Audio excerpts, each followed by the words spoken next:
Prvo poglavje. Običaj spraševanja otrok v Jeruzalemskem templju.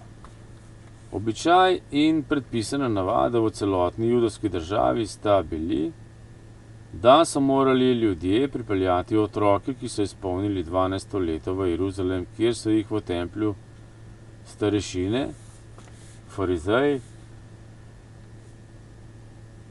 svečeniki in pismouki izprašali o vsem znanju, katerega so si pridobili do te starosti. Posebno v vedi o Bogu in prerokih.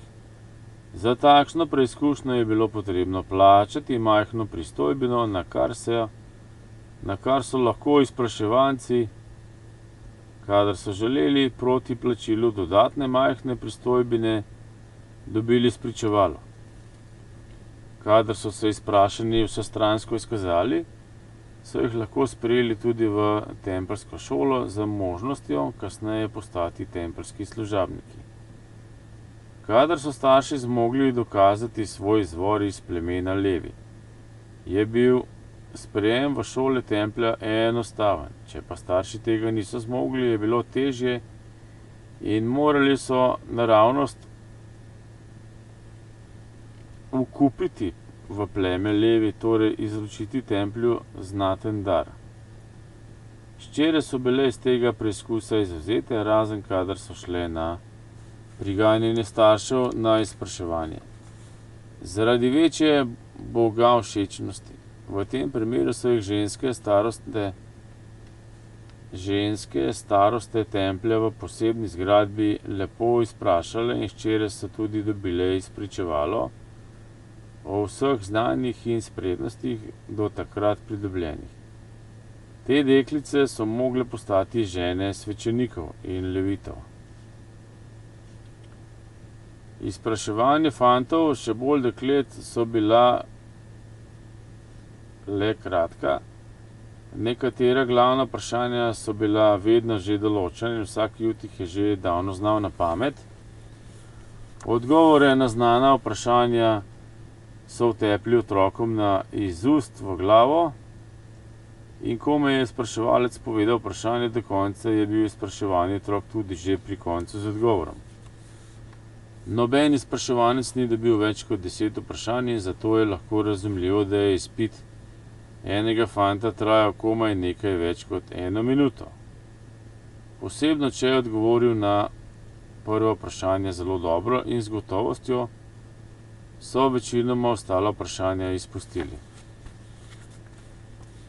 Po izpolnjenem kratkem izpitu je dobil deček majhen listek, s katerim se je moral skupaj s svojimi starši oglasiti na isti davčni blagajni, kjer je poprej plačal izpitno pristojbino in kjer je ponovno po predložitvi izpitnega listka plačal majhno pristojbino, če je hotel imeti na listku potrdilo templja.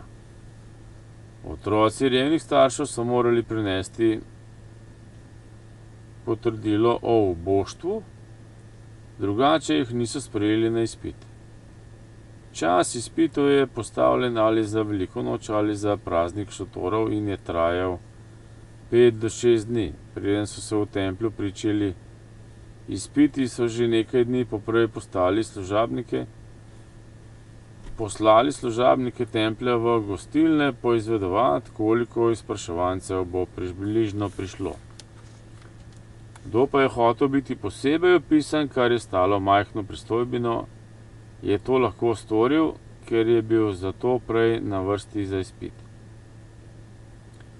Tisti, ki pristojbine niso plačali, so bili navadno zadnji na vrsti in z njihovim izpitom se praviloma niso kaj posebne trudili in običajno niso dobili spričeval. Obljubljali so jim že, da jih bodo dopisali enkrat kasneje, iz česar pa navadno ni bilo nič. Dogajalo se je včasih, da so fanti obdarjeni z mnogo duha in nadarjenosti postavljali izpraševalcem tudi proti vprašanja o tem ali onem iz del prerokov. Ob taki priložnosti so izpraševalci običajno naredili čemerne in nevoljne obraze, kajti izpraševalci so bili redko kdaj v Svetem pismu in v prerokih bolj podkovani kot danes zelo borni učitelji osnovnih šol. To je za leto 1855, se je primerjava. Znali so samo toliko, kolikor so morali vprašati, naprej pa je navadno izgledalo zelo mračno. Pri izpitih so prisostvovali kot nekakšni vodje izpitov tudi nekateri starešine in pismouki, vendar sami niso izpraševali, temveč so samo poslušali, kaj se je izpraševalo. Samo v predomenjenem primeru, kadar je bilo vredno truda, so se zganili in pokarali tako nespametno drznost izprašujočega fanta, ki je tvegal svojega izpraševalca spraviti v tako neprijetno, čas tratečo lego.